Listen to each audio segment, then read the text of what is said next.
horário. E nós estamos gravando porque a gente depois sempre disponibiliza esse material, material rico de conhecimento compartilhado e a possibilidade de outras pessoas depois assistirem. Eu queria fazer aqui a apresentação do Luiz Roberto Baruzzi, engenheiro agrônomo, formado pela Exalc, USP, pós-graduação em administração de empresas pela FGV, experiência que tem nesse setor, começou no setor produtivo, na assistência técnica a fruticultores, então tem a sua origem na base produtiva, atua há 25 anos no varejo de supermercados, maior parte na área comercial de perecíveis. Eu conheci o Baruzzi dentro dessa área há pelo menos uns 10 anos atrás, e atualmente é diretor da Associação de Varejistas, Rede São Paulo, Supermercados Associados. Baruzzi, seja bem-vindo e, de novo, muito obrigado por disponibilizar esse tempo precioso aqui com a gente. Bom, boa tarde a todos. Obrigado, Jean, pelo convite para e passo. É sempre muito importante nessas oportunidades a gente discutir um pouco sobre o setor, de trocar informações, né? Eu aprendo muito com você, Jean, você sabe disso, né? Nesses anos todos aí. A gente não tem ainda aquela lista das 10 pessoas mais influentes no FLV, mas se tivesse, você ia ser uma das 10, eu tenho certeza. Então, para mim é sempre um prazer estar aqui discutindo sobre o setor, um setor tão importante para a gente, supermercadista, né? Que realmente cativa o cliente, fideliza o cliente. E a gente tem, como sempre, uma série de desafios pela frente aí. É, bom, é bom que a gente está tendo gente entrando aqui, já vai entrando no circuito. Baruzzi, obrigado. E eu acho que a nossa tarefa, a nossa função aqui como participantes, né, da cadeia de abastecimento de alimentos perecíveis, em específico, em especial essa categoria de FLV, é de fato tentar contribuir com esse conteúdo. E de alguma maneira trazer, vou usar uma coisa que o professor Tejão sempre fala, assim, né, que é o incômodo, né? Assim, a gente só vai para frente quando a gente está incomodado. Quando a gente está acomodado, a coisa não avança. Então, a nossa intenção é como que a gente pode buscar, através desse incômodo, não um incômodo desagradável, mas um incômodo que possa, de alguma maneira, contribuir com o setor. Hoje nós vamos aqui abordar três blocos de assunto, né? Eu acho que é importante entender o que que é a Rede São Paulo. Então, o Barus vai explicar um pouquinho qual que é o objetivo e quem que faz parte, participantes aí da Rede São Paulo. O que que são desafios na questão do FLV e que impactam em perdas e desperdício. O assunto não se esgota, obviamente, né? E tem realidades diferentes e alguns aspectos que acabam sendo atividades que reduzem essas perdas, esse desperdício dentro aí do dia a dia, da rotina da operação do supermercado. Nós procuramos, a gente conversou antes, preparou esse material, a gente está sendo bastante prático, né? Sem muito assim ficar só pensando em estratégia. Como é que as coisas vão para a realidade da operação mesmo, na relação da compra e principalmente na operação da loja. Então, Barus, eu passo primeiro aqui para você, da Rede São Paulo, né? E falar um pouquinho o que que é a rede, quem são essas empresas que estão aqui, qual o Ah, tá bom. objetivo, né? Da, dos participantes aqui da Rede São Paulo. Muito bem. Então, a Rede São Paulo, ela foi fundada em 2008, onde alguns proprietários de redes que se conheciam resolveram criar essa associação, se juntaram. Isso então foi definido lá atrás. No começo eram 7 varejistas também, saiu um, entrou outro, tal. Hoje a gente permanece com o número de 7 varejistas. São empresas regionais, familiares, são empresas que há 40, 60 anos atrás começaram com primeiro com um pequeno comércio, né? E cresceram muito, se tornaram referências regionais. E isso é um pouco da história do varejo brasileiro, né? O varejo brasileiro, o país é muito grande e onde a gente vai, a gente encontra fortes redes regionais, muito forte por estado, às vezes até dentro do estado por região. Então, isso é uma característica importante do varejo brasileiro que diferencia ele de outros varejos de outros países que às vezes a gente se compara, né? Tem o número da Abras, que publicou ano passado no ranking, onde mais ou menos 60% da venda de supermercados está na mão de 1.200 empresas. Então, você imagina como é que é isso, né? E a gente tem o maior varejista aí, distribuidor de alimentos, que é o Carrefour, com a bandeira Atacadão também, que não representa aí 15%. Então, é, é bem pulverizado. E essas redes nossas, das sete, seis redes estão no estado de São Paulo. Então, isso também, e o Comper, que é do Grupo Pereira, a rede, a marca varejista dele, porque ele também tem atacarejo, está no Centro-Oeste, em Brasília, Mato Grosso do Sul e Mato Grosso, né? E os outros seis estão aqui em São Paulo. Então, isso dá para a gente também uma sinergia logística interessante, né?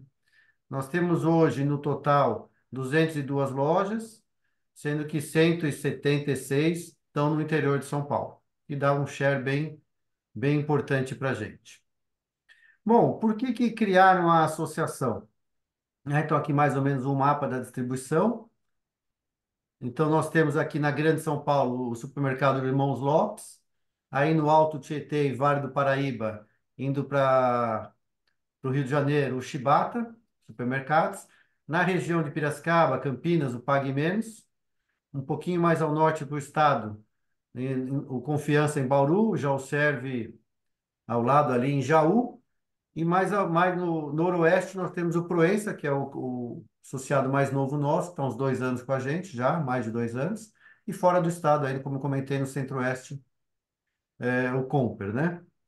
Bom, para que que existe uma associação? Para que que eles montaram essa associação?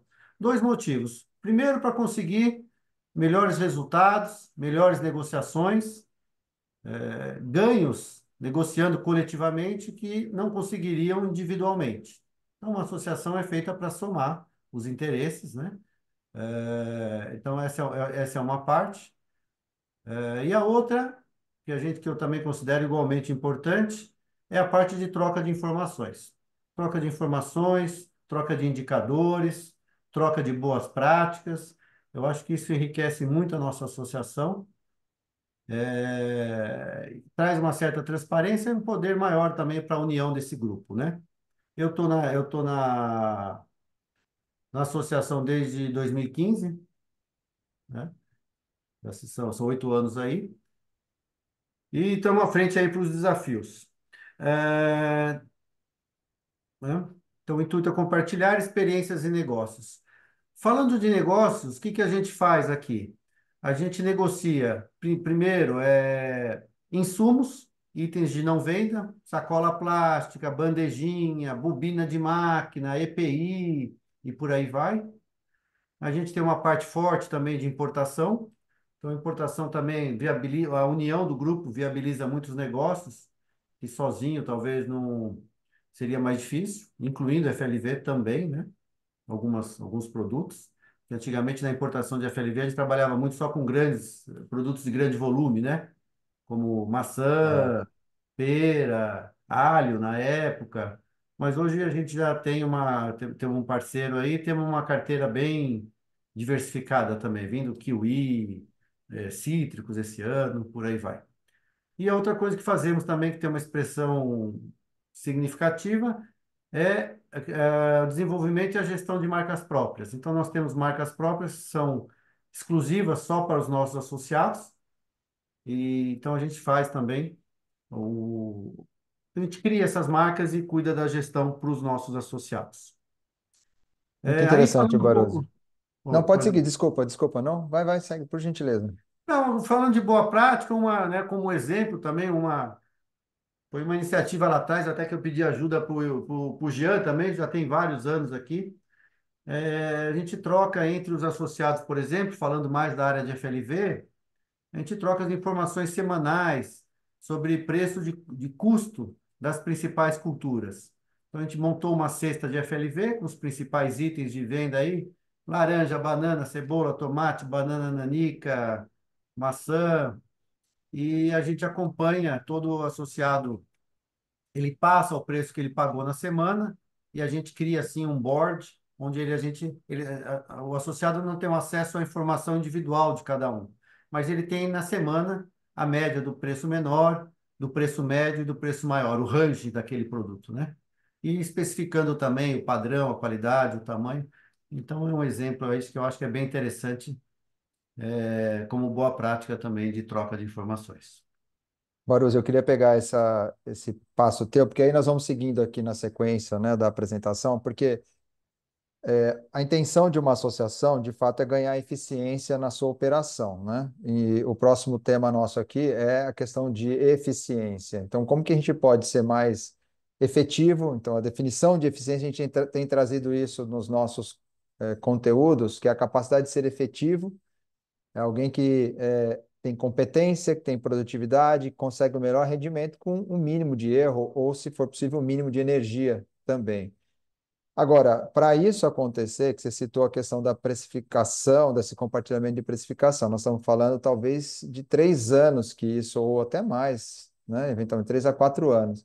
Parece algo tão simples de ser feito dentro de uma associação, e quanto esforço foi colocado para fazer com que as pessoas registrassem as informações com consistência, ou seja, não adianta fazer uma vez só, tem que manter isso ao longo do tempo, e depois a construção dos indicadores também, que você, a Karina, dedicaram muitas horas aqui com o nosso time interno para poder chegar na visão que vocês entendiam que era correta.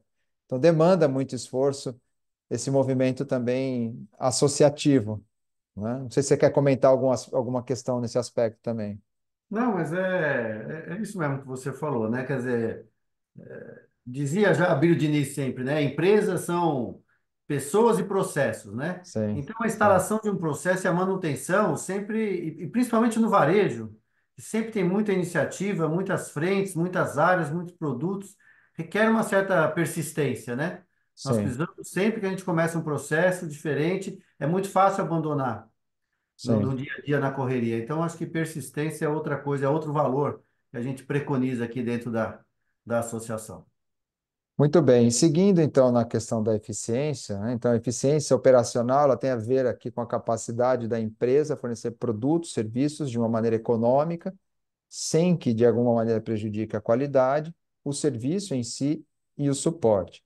A gente está sempre também compartilhando essas informações que são públicas, na verdade, tá? Da Associação Brasileira de Supermercados, em relação ao conceito de eficiência operacional. A gente está falando de desafios e oportunidades do FLV, e o FLV é um dos grandes componentes aqui, é, desafiadores da eficiência operacional como um todo nos supermercados. Então, se a gente olhar esse dado, né, desde 2014, a gente já falou sobre isso esse ano num outro encontro com a equipe com a Lília, do JAUSERV, que é responsável pela área interna lá de acompanhamento desses dados.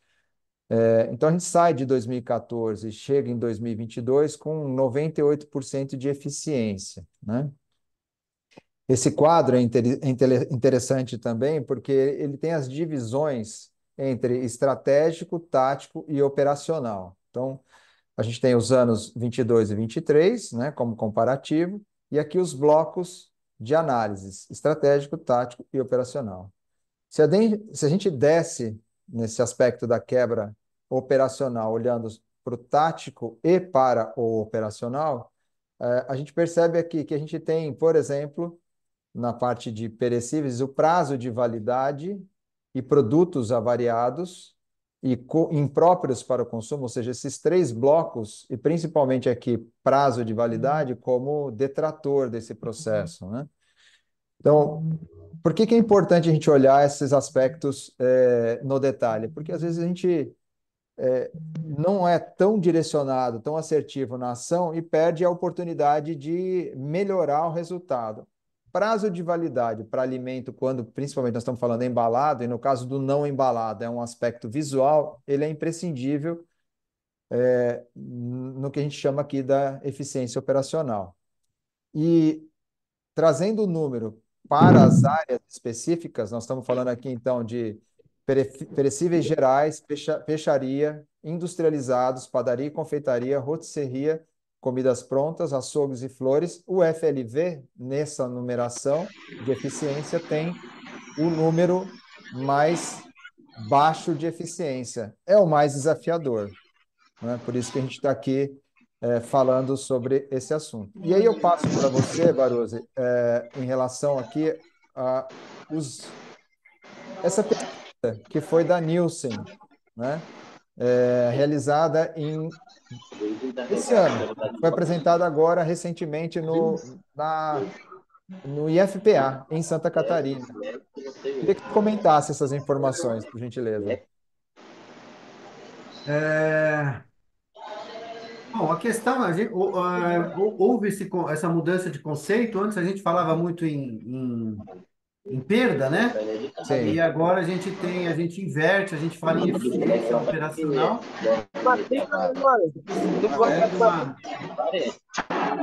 uma. acho que temos um microfone aberto aqui, desculpa, só para eu entender de onde está vindo o som, para conseguir fechar Marcelo isso aqui, tá? Almeida, Jean, se eu conseguisse. Ele falou Marcelo Almeida. Marcelo Almeida. Ok, deixa eu só checar aqui. Pronto, acho que agora fechamos. Pronto, Baruzi. Desculpe, Né? aqui, estou com o microfone aberto aqui. Então, nós estamos falando lá, igual você mostrou, né? No último ano, tem sempre. Pode voltar ao anterior, por favor, Jean? Claro, sem dúvida. Deixa eu só pegar aqui, já volto aqui. Espera só um segundo. Pronto, E o anterior também? aqui. Então, não, aquele que tinha o gráfico, mas tudo bem. Nós estamos falando hoje. Este, né? Então. A gente vê que é um problema, continua. A gente navega aí em torno do 98,1, 98,2, né? Então, só Sim, para lembrar, a gente sempre falou, 98,2 corresponde, na verdade, à quebra de 1,8, não é isso? exato, exato. Então, historicamente, o valor da quebra no varejo é igual ao valor do lucro, né? O lucro líquido de uma rede de supermercado internacional padrão, uns melhores, outros piores, mas a gente pode falar que o lucro líquido na última linha está entre 1,5% e 2%. Então, a gente tem o valor da quebra como poderia dobrar o lucro do varejista, né?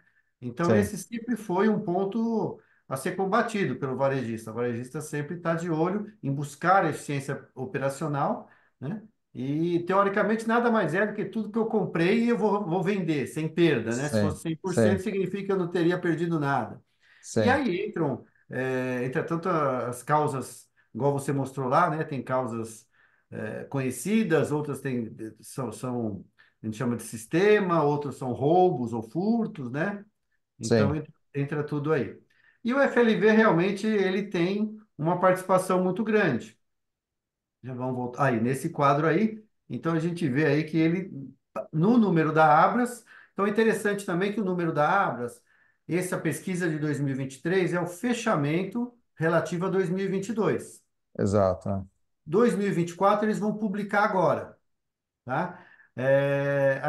Nós aqui fazemos também como boa prática, a troca de informações sobre eficiência operacional com todos os associados mensalmente.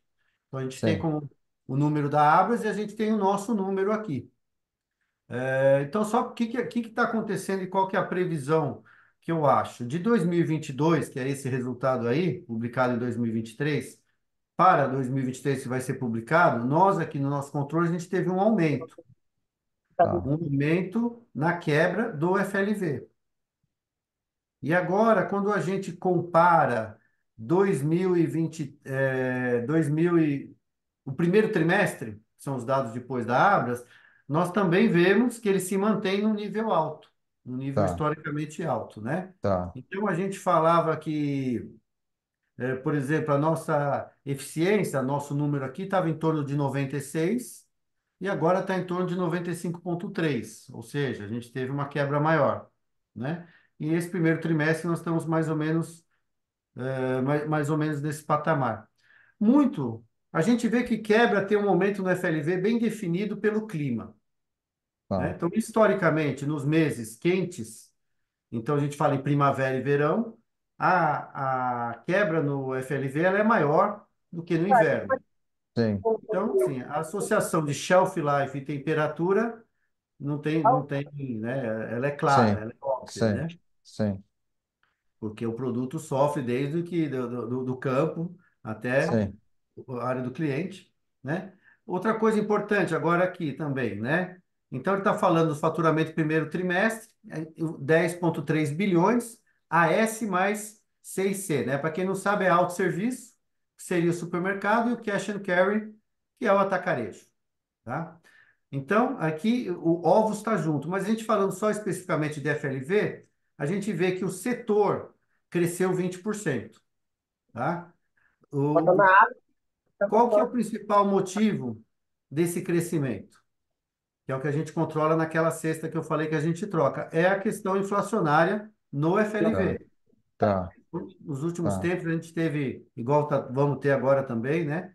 Teve vários problemas, então a gente houve há uma defasagem entre demanda e oferta, faltam produtos, os preços sobem. Os Perfeito. preços sobem, então o crescimento aqui é baseado mais em inflação, porque o volume não cresce. O volume Tá, se mantém ou cai um pouquinho. Então, tá. essa é outra preocupação do setor, né? Que a gente sempre fala, nós temos que aumentar o consumo de FLV, buscar aumentar o Correto. consumo, né? E aqui no quadro ao lado, é interessante que quando você junta o supermercado, o autosserviço com o atacarejo, a gente tem uma participação de 6,9% no total da venda. Uhum. Quando a gente separa o atacarejo do autosserviço, que é o nosso caso, por exemplo, a gente tem uma participação muito maior, né? Tá, Com o atacarejo crescendo muito nos últimos anos, ele principalmente nas áreas não perecíveis, nas áreas que requer mais atendimento, ele cresceu muito. Então, mudou também o balanço. Hoje, o perecíveis é muito mais representativo para nós. Então, para você ter uma ideia, o nosso número, o share de FLV, aqui que é 6,9, o nosso, hoje, ele é 12,8. Então, é, o 12,8 dobro quase. total da venda é Sim, feito por nós, né? sim, Esse é o nosso número, né? De supermercado. Esse é o número da Rede São Paulo.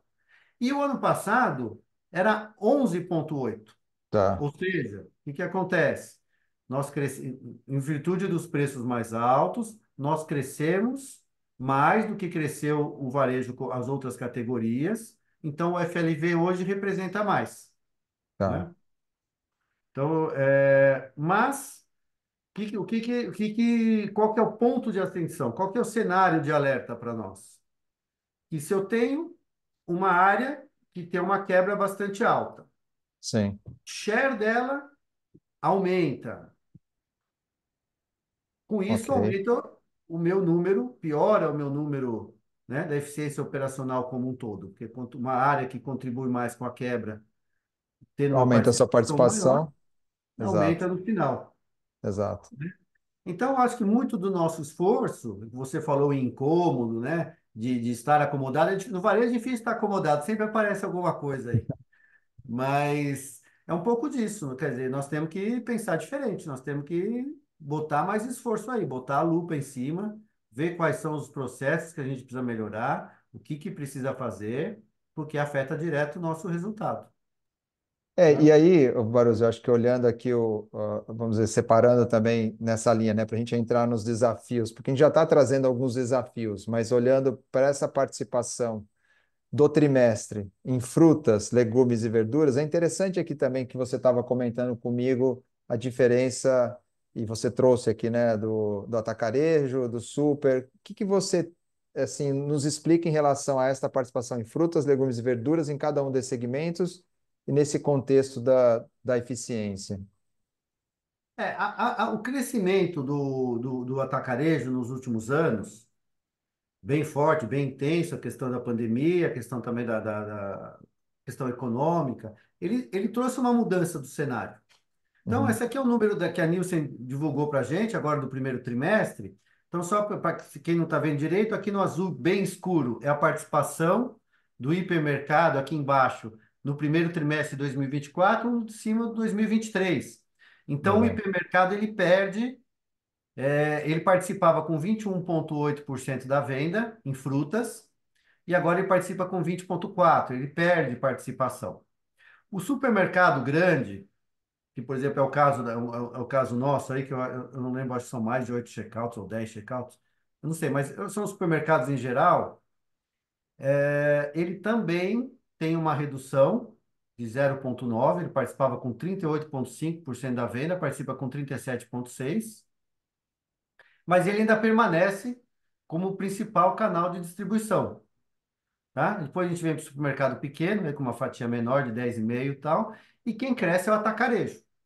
Então, o Isso em atacarejo, fruta, né? Lembrando que nós isso em estamos falando de fruta. fruta, Estamos né? falando só de frutas agora, nós vamos analisar as três subcategorias, né? Então, aqui é importante nós, como supermercados, esse entendimento de que fruta, né, a subcategoria fruta é estratégica para a gente. Por quê? O que que a gente trabalha? O que que a gente tem opção aqui, por exemplo? De ampliar o sortimento, né? Uhum. Então, o atacarejo ele trabalha com um sortimento mais reduzido, muito foco em preço, e a gente tem a capacidade de manter a liderança sendo competitivo nos principais produtos, mas também trazendo um pouco mais de sortimento. Então, a gente trabalha muito, nós, no nosso caso, por exemplo, muita fruta importada, então, kiwi, as próprias maçãs quando precisa, pera, é, e por aí vai, né? Então, é importante para nós. O próximo agora, Para o próximo legumes. é legumes. Então, aqui que a gente vê aqui em legumes também é uma pequena perda do hipermercado, do supermercado pequeno, uma manutenção nossa e um ganho do atacarejo. E o que que é importante aqui? Aqui estão as commodities, né? Aqui em legumes estão batata, tomate, cebola, que são itens assim de muito volume de venda, muito expressivo, né? Que quando aumentam preços ou diminuem, eles mexem com o resultado total. Então aqui a gente já vê que a liderança da distribuição desses produtos está com o atacarejo. Então são os itens básicos, muito apelo por preço, né? Então já é diferente da fruta. E quando a gente vai para a terceira categoria, que a gente fala de verduras, aí já tem também uma parte, o atacarejo ganha também, mas aí também já tem uma participação maior dos supermercados, né? Então, assim, é um item também que requer uma reposição mais frequente, mais frescor, mais atendimento. Então, também a gente tem aí uma diferença significativa entre o que o supermercado vende e que o atacarejo vende. Então, eu acho que isso... Aqui, eu acho que Pois aqui, não. Boris, só, desculpa te interromper, mas acho que é bem importante, porque se a gente olhar então as três categorias, frutas, legumes e verduras, a gente percebe, vamos começar pelo meio, que são os legumes, né? Uma força muito grande do atacarejo, que entra nesse segmento e tem um apelo forte de preço. As frutas, eles vêm se posicionando, mas ainda o super grande tem a maior relevância, então tem que ficar atento e tem uma oportunidade de fato de trabalhar um sortimento diferente, como você mencionou. E se a gente olha as verduras, essa última categoria, talvez aqui seja o aspecto grande diferenciador, comparando nesse caso com o atacarejo, né? Porque a gente chega quase a 10 pontos percentuais de diferença com o atacarejo e obviamente, a gente conhece ali a operação de atacado, é muito difícil manusear esse item no atacado, né? Até diante da proposta do próprio atacarejo de operação, né? Perfeito. Então, eu acho que aqui tem uma diferenciação interessante para começar a pensar nisso e começar. Obviamente, também aqui é outro aspecto, né?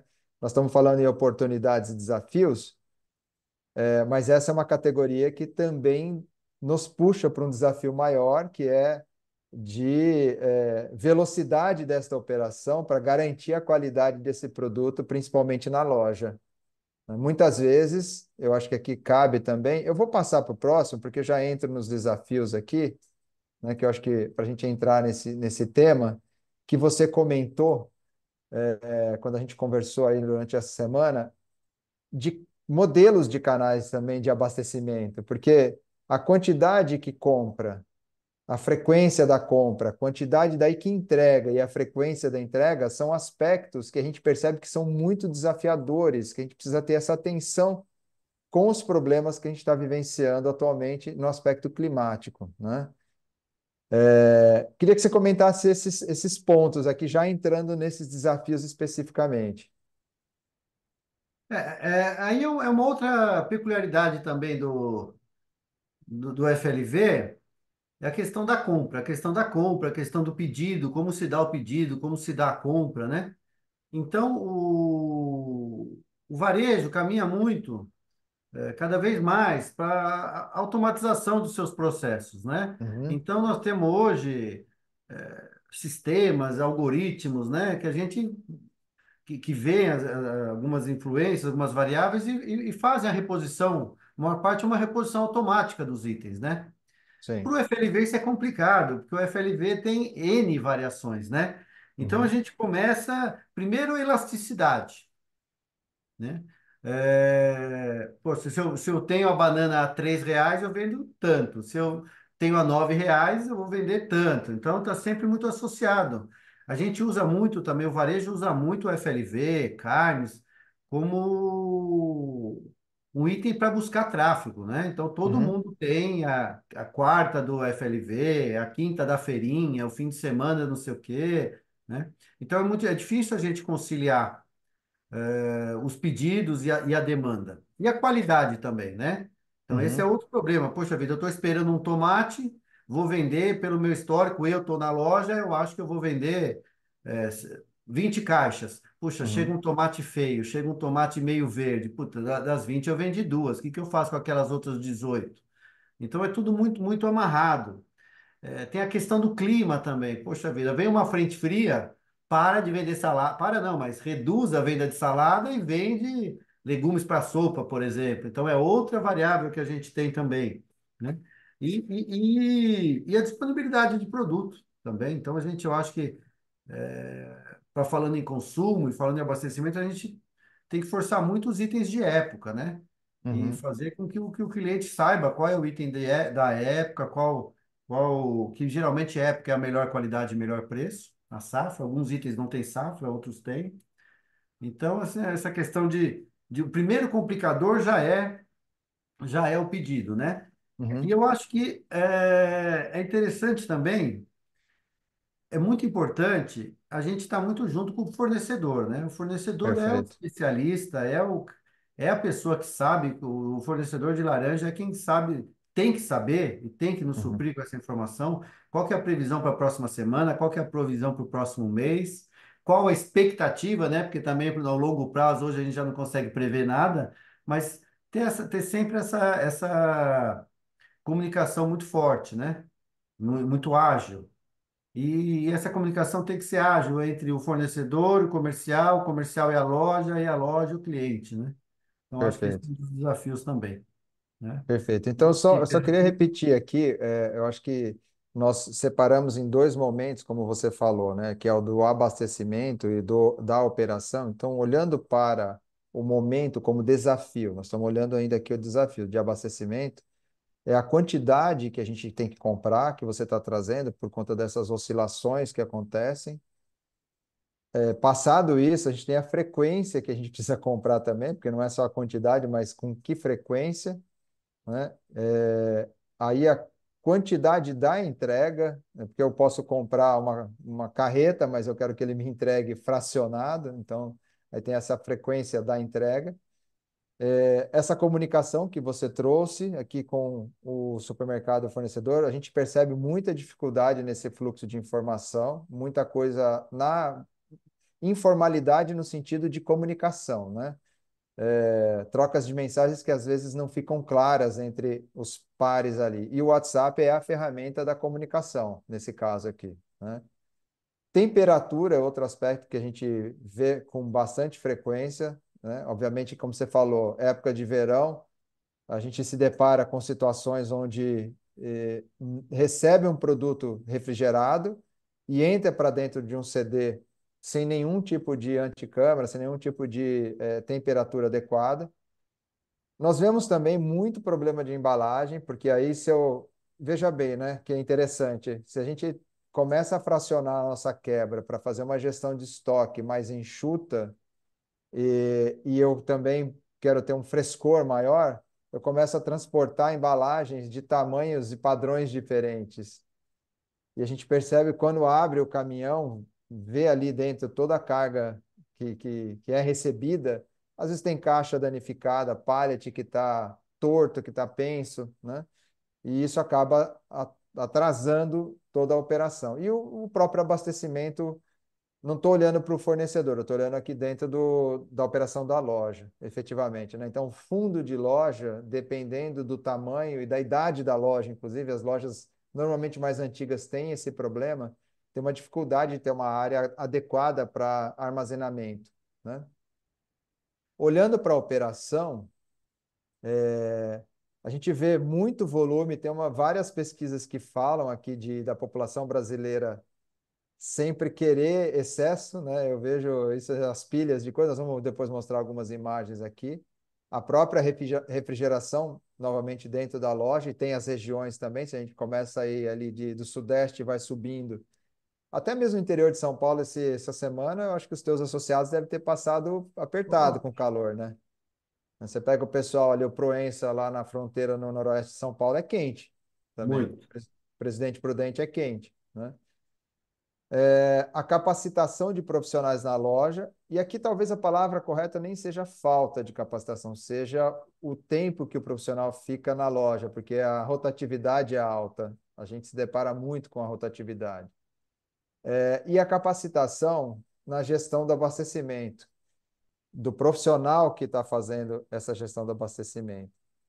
Eu vou fazer um comentário aqui que nós ouvimos de um convidado para uma palestra que tivemos há 2 semanas atrás. Ele falou assim: antigamente, olhando para a produção agrícola, ele falava: se você não der certo em nada, vai ser produtor, né? Você não quer estudar? Vai ser produtor. Eu acho que a área comercial normalmente também tem muito disso. O cara não deu certo em nada, vai vender alguma coisa, vai tentar ser vendedor, porque não deu certo na sua profissão. E isso mudou, porque seja para ser produtor, quanto para ser um gestor da área de abastecimento, de qualquer categoria, que não estou falando só de FLV, tem que estudar, porque o negócio ficou apertado, né? Sim, precisa ser conhecedor desses processos. Então, eu acho que esses são alguns dos aspectos assim que eu tenho visto, que você tem trazido, que a gente tem se deparado em relação a desafios. Procede isso para você? Queria seu arremate aqui no tema. Total, né?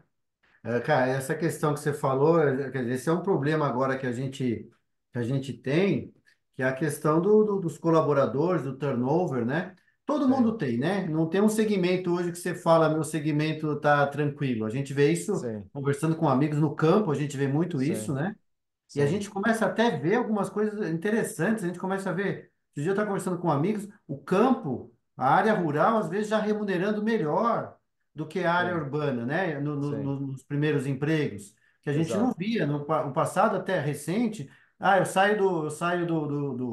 zona rural, eu vou para a cidade, porque ali eu consigo uma condição melhor, né? E hoje em sim, dia falta gente para trabalhar em todos os lugares, né? Então, isso exato, é um outro desafio para a gente, quer dizer, tenho que conviver com o turnover, vai existir, como que eu crio processos, né, sim, que eu consiga conviver com a troca com essa troca constante de colaboradores. Isso vai sim, ser uma realidade. Então, perfeito, a gente investe bastante nisso aqui em treinamento também. A gente tem até, tá aí o Pietro, sim, que nos ajudou também pela Par e Passo. Então, a gente está sempre botando isso como uma pauta constante. Nós vamos temos que treinar gente e repor a todo momento. A gente tem um número aí, a Abras divulgou um número em torno de 5%, mas o nosso número aqui, mais ou menos, é 10% de quadro incompleto nas lojas, como um nossa, todo, né? bastante, Então, é difícil. Além da reposição, você não consegue chegar no máximo. Então, temos que ser mais eficiente. Aí, aí que nós vamos começar a falar de eficiência também e falar de produtividade. Quer dizer, como que a gente consegue isso? É outro desafio, né? E está perfeito. relacionada à quebra também, né? Eu vou passar algumas imagens aqui rapidamente para a gente ir para alguns das oportunidades que a gente tem, porque eu acho que vale a pena ilustrar um pouco do que a gente está falando. Eu vou fazer uns comentários, mas sinta-se à vontade aqui de me interferir e interromper também para fazer os teus. Essas duas imagens são fotos de recebimento que eu acompanhei pessoalmente, né? Só que é uma caixa recebendo, ou seja, não é que eu peguei caixas diferentes, é uma única caixa e fazendo a separação do produto. Então, quando nós estamos falando de eficiência, qualidade, desafio, ter o padrão da mercadoria, e aqui a defesa não é ter, ou a proposta não é ter um padrão que seja esteticamente o melhor do mundo. Porque pode ser que eu esteja no mercado de competição muito alta. Eu estou falando de brigar realmente por preço. Então, minha mercadoria vai ter que ter algum, né? Não tem mágica, o preço e qualidade, essas coisas, elas são ali, sempre andam meio que na contramão. Mas se esse produto aqui, com essa característica, vamos dizer, do ponto de vista sanitário, ele pode ser excelente, mas quando eu ponho essas variações todas, a quebra vai se acontecer pela separação do consumidor. A mesma coisa aqui, que é na mesma caixa, né, um produto sendo recebido com maturações diferentes. Então, no recebimento dessa mercadoria, isso é ruim para o fornecedor e para o supermercado, né? E se eu receber, isso vai aumentar a minha quebra na ponta. Então, não é que seja uma exigência por ter um padrão alto nível só, né? Mas poderia, de repente, ser tudo verde, né? E aí, pelo menos, eu tenho uma exposição comum na banca, né? Unificada, quando eu falo comum. A questão de ruptura também, tem horário de loja, tem horário vamos dizer, de picos, né? Que acabam, assim, tendo problemas de abastecimento, mas isso de alguma maneira, a gente vê produtos em momentos de maturação diferentes, o consumidor vai separar isso daqui. Eu posso até deixar uma banca com ruptura, mas eu poderia organizar esta banca no sentido de botar aquilo que está mais maduro para a linha de frente, deixar o que está mais verde para a linha de trás, para eu poder minimizar esse contexto de perda, né? Sim, por Jean, eu queria favor. falar uma curiosidade sobre a banana, né?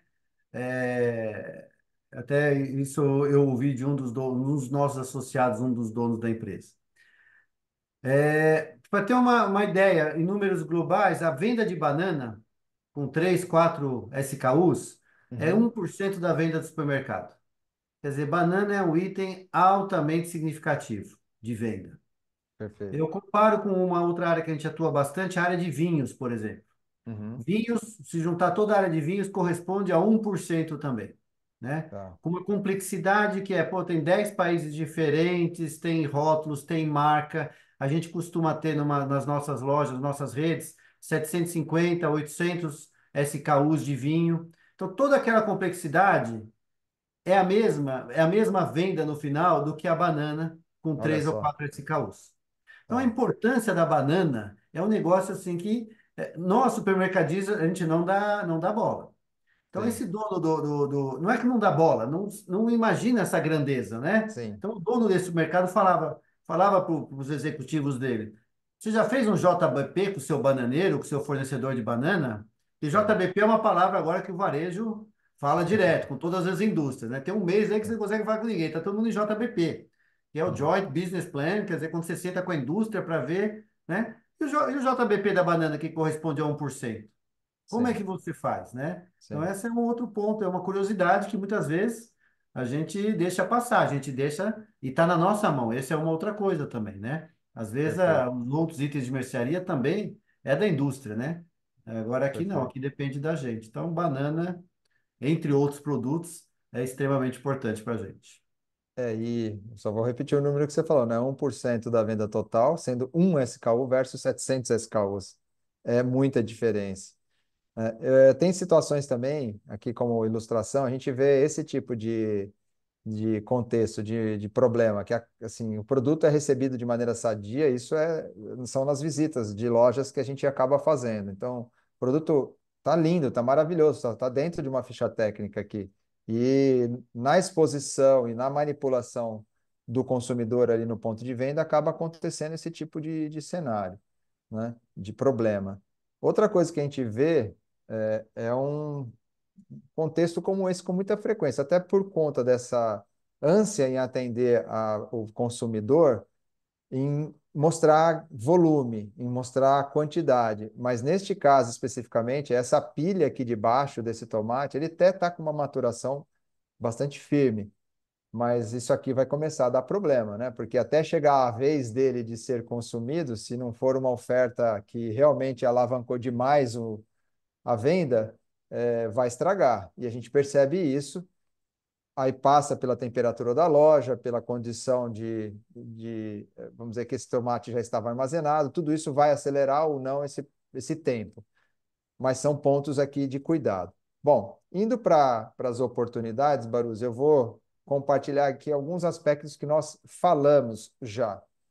E eu acho que é importante também, porque todas as vezes que nos deparamos aqui falando sobre esse assunto, né, de oportunidades e desafios, muitas vezes eu leio tanto os desafios quanto as oportunidades, eu falo, mas isso a gente já sabe, né? Opa, tem alguém rabiscando aí, não sei quem rabiscou.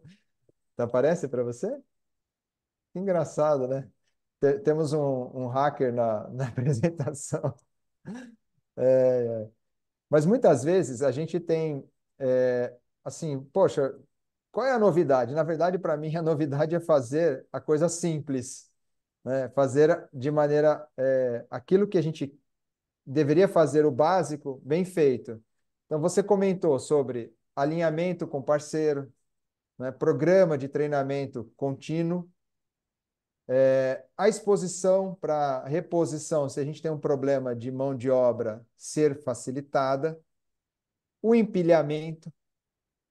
E esse último aspecto aqui, principalmente no processo, que pega tanto abastecimento como na operação, né, a educação do consumidor, porque um número da Abras que é muito chocante e é muito interessante, na semana, por todas as lojas do Brasil, passa a população toda do país. Ou seja, se a gente tiver um, um, uma comunicação efetiva no ponto de venda, a gente consegue mostrar para o consumidor se é época, se não é época, se é sazonalidade. E eu acho que o marketing deveria estar mais envolvido nesse aspecto também, junto, principalmente a área comercial nesse caso, né? Eu vou falando e depois passo para você fazer os teus comentários, tá? Na questão operacional aqui, a organização dos termos técnicos climatéricos e não climatéricos é algo que a nossa equipe sempre fala, né? Você comentou aí sobre os treinamentos hoje da pessoa responsável, que é o Pietro, é que tem essas duas características de produtos, aqueles que amadurecem depois de colhido e os que não amadurecem depois de colhido. Como é que a gente pode manejar isso dentro do ponto de venda, né? A cadeia de frio da loja, isso fala com a temperatura do ambiente. A gente vê pouco inspeção de qualidade na banca, a gente vê no recebimento, mas na banca também deveria ser uma prática aplicada. E, obviamente, as promoções estratégicas. Muitas vezes a gente vê, por exemplo, estágios de maturação, e eu vejo isso mais fora do Brasil, assim, no Chile, inclusive, né, separado, por exemplo, o avocado deles em estágios de maturação diferentes, com preços diferentes e indicando qual era o tempo de consumo. Então, essas promoções estratégicas funcionam e dão essa educação para o consumidor. Então, bom, eu fiz um resumão aqui, mas eu queria os teus comentários adicionais nesses aspectos. Tem muita coisa, né, Jean? A Sim, gente tem modelo de abastecimento, tem, né? Para que a gente poderia comentar. Eu acho que a questão de recebimento de produto é fundamental, né? A gente fala muito, há algum tempo já, das fichas técnicas do produto, quer dizer, sim, que é o contrato que eu faço com eu, comercial, faço com o fornecedor e faço com a loja, de qual é o sim, padrão que eu vou receber, né? A gente vê muitas vezes o pessoal, eu tenho ficha técnica, e quando você vai ver, é meio que decorativa, né? Ela não sim, está ágil, ela não está sendo usada, né? Ela tem que ser sim. ágil, ela tem que saber que ela pode ser flexível em determinado momento, de acordo com as condições que estão vindo. Então, eu acho que tem várias questões aí. Mas o que eu queria, assim, dizer, o que eu acho que é interessante, assim, né, finalizando também, é que nós temos que dar muita atenção à eficiência operacional e à quebra do nosso setor Uhum, de uma maneira que esse é o risco também, e quebra não possa ser um inibidor de venda. Porque uhum, tem outra coisa também que a gente vê muito no varejo. Puxa, eu compro um produto tão maduro, eu compro uma manga tão verde, que é para não dar quebra, que vai dar no final, que também não vende, né? sim, Fica lá parado, entende? Então, nós temos que melhorar os nossos processos como um todo para que a gente sim, faça uma boa venda, e que a gente reduza a nossa quebra. E uma não iniba a outra, porque esse é um risco também, né? Então, eu acho que esse é o... É a gente estar atento aos processos, Uhum. a gente está sempre revendo e sempre batendo na mesma tecla que a gente Uhum. precisa, né? E eu acho que esse é o desafio que a gente tem. E é uma categoria que, para nós, supermercados, ela é extremamente importante. Então, por isso que a gente foca tanto aí nesses processos. Eu vou voltar só no primeiro item, aqui, alinhamento com parceiro de negócio, eu vou insistir nisso, porque assim, se a gente olha nos Estados Unidos ali, você participa bastante do IFPA, faz parte do conselho, inclusive, eles chamam a indústria de FLV, né? E se a gente olhar a indústria de não alimentos, não existe uma cadeia de abastecimento sem alinhamento com quem te entrega a matéria-prima para você comercializar ou montar um produto no teu negócio. Talvez de tudo que a gente falou aqui, né? Se pudesse ficar uma coisa registrada na memória, um ponto registrado na memória, acho que do nosso lado aqui, que a gente vê bastante, é o alinhamento com o parceiro de negócio. Nós não estamos falando de preço só. Preço vai ser a discussão do mercado, efetivamente. Óbvio, tem que ter o preço competitivo aqui, mas é o alinhamento dos requisitos que estão sendo combinados daquele produto, daquela qualidade, daquela ficha técnica, para que no momento do recebimento do varejo até a exposição, isso possa contribuir para a redução da quebra ou desse produto que vai para o desperdício, né? Algumas imagens aqui, só para ilustrar, que eu acho que ajudam bastante, né, a ilustrar um pouco de práticas que contribuem para esse processo. Então, esse modelo de exposição, nós estamos falando de supermercado, né, Barus? Nós não estamos falando de atacado aqui. Então, se a gente tem que demonstrar algum tipo de diferenciação, tem que ser ainda na proposição do serviço, da exposição, porque senão nós vamos começar a entrar na seara do atacarejo, que não é o caso aqui, né? Mas então, a coloração, exposição, altura de pilha, facilidade de abastecimento, disponibilidade para o consumidor também, né? Acessar esse produto. É, Aqui é um supermercado interessante, esse é do estado de Santa Catarina. Então, você vê que a parte de legumes, também com empilhamentos muito bem organizados e não tão altos, facilitando esse processo. Tem uma questão de tamanho de loja, obviamente, né, nesse caso também, mas não são modelos, exemplos distantes do nosso conhecimento, mas aqui a ideia é reforçar esse tipo de visão para facilitar as atitudes. Isso aqui também é outro exemplo que funciona muito bem, né? Vocês veem que na parte de legumes, principalmente aqui, dos tubérculos, uma facilidade de abastecimento para dar agilidade na reposição, não precisa ficar todo o empilhamento.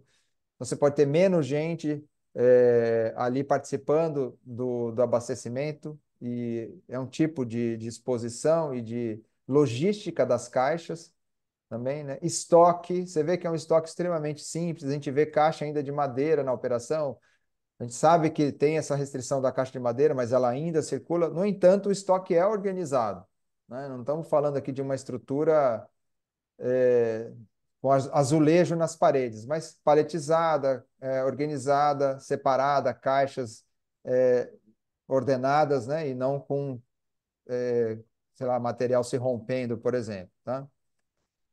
Esse aqui é um exemplo fora do Brasil, né? Mas também, como a gente comentou, de material que você pode.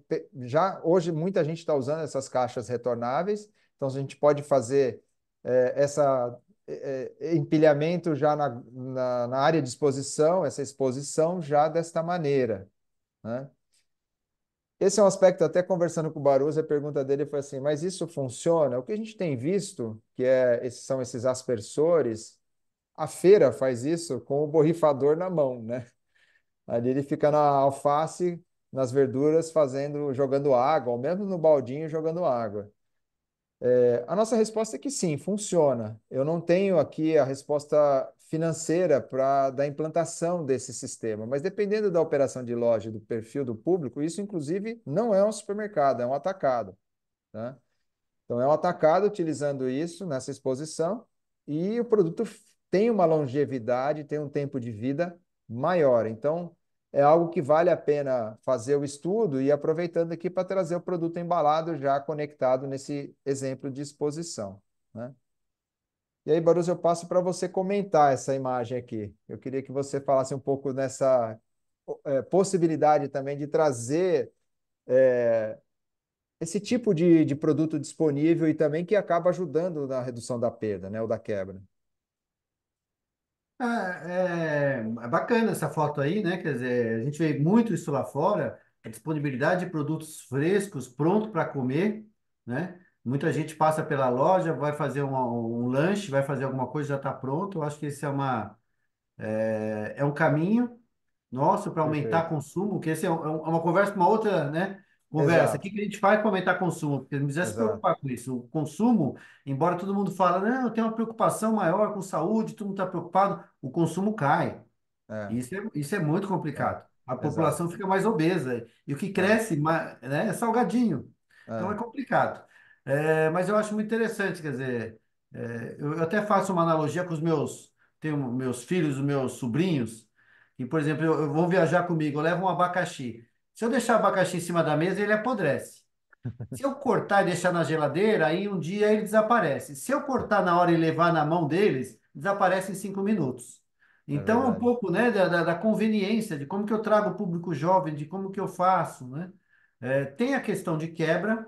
Muitas vezes, a gente reaproveita isso, mas eu acho que esse é uma opção, mas eu acho que esse não é o principal foco. O principal foco é a gente garantir realmente disponibilidade de produto fresco e pronto para consumo, né?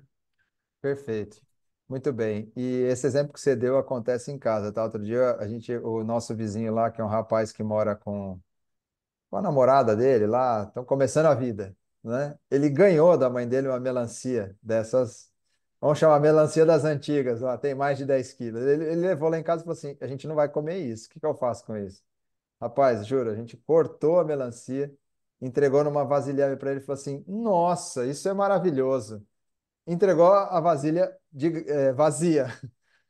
Exatamente o Devolver. que você falou. Aquela É. melancia estragar na cozinha dele lá, com certeza, né? Pois é, não Então, de sabe nem fato, abrir, essa. né? Veio sem o manual, como que eu abro uma melancia? É isso Exato. aí. Então, tem a conveniência aqui que, de fato, faz parte de uma geração nova e de uma situação diferente. Muito bem. Bom, vamos encaminhando aqui para o nosso fim. Eu queria deixar.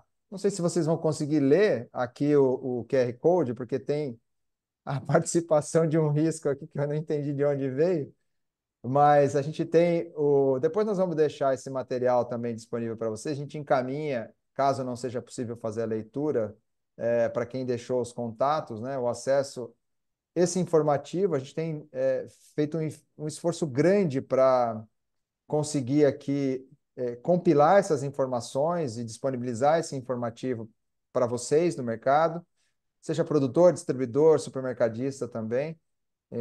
Em relação à qualidade, clima, o que está acontecendo? Mensalmente a gente tem disponibilizado esse material. Então, para quem quiser recebê-los, basta, se estiver realizando a leitura aqui, fazer que depois a gente já encaminha, tá? E também a parte do. Aqui são as nossas soluções, né? Dentro desse contexto geral, a nossa ferramenta que tem sido bastante utilizada para a parte de eficiência operacional, que é o Clique, tem ajudado a dar indicadores, sendo bem, eu acho que não sei se a palavra é transparente, mas eu acho que é realista. As ferramentas, elas são meios para que facilitem a gestão, elas não resolvem. Uma ficha técnica não vai resolver a devolução, ou a perda, ou a ruptura, o que quer que seja da nomenclatura. Ela vai nos permitir acompanhar resultados para tomar decisão. Então, aqui a ferramenta ela é um facilitador deste processo, né? E é isso que a gente tem procurado trabalhar com os nossos clientes e com a cadeia de abastecimento. Barose, quero te agradecer, né, por você estar aqui com a gente mais uma vez, 1 hora de conversa e espero que possa agregar, contribuir com quem está nos ouvindo e deixo aí o encerramento com você. Então, Jean, mais uma vez, obrigado a todos que participaram aí também. FLV é cartão de visita, é diferencial, né? A categoria que quando a gente tem um cliente fidelizado, Diferente de outras categorias, ele compra toda semana, ou às vezes 2 vezes por semana. Então, é estratégico e é desafiador. E aí Perfeito. eu acho que a gente vem evoluindo através dos anos. Estou há 25 anos aí nessa área aí né, de supermercados. E acho que ainda tem muita coisa para a gente evoluir. Então, em frente. Vamos ver os incômodos que a gente tem. Vamos, né, Exato. sair da zona de conforto e vamos tentar melhorar sempre. Obrigado mais uma vez aí, Gil. Eu que agradeço. Eu vou parar aqui o compartilhamento com todos. Vou voltar aqui. Agradeço a presença, espero que tenha de alguma maneira contribuído para vocês. A gente fica com esse material disponível.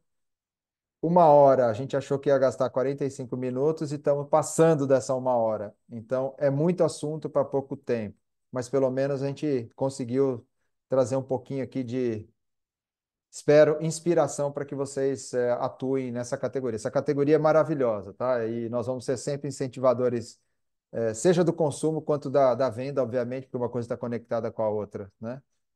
Então, muito obrigado mais uma vez, que tenham todos aí uma boa finaleira de semana e nos vemos em breve. Obrigado.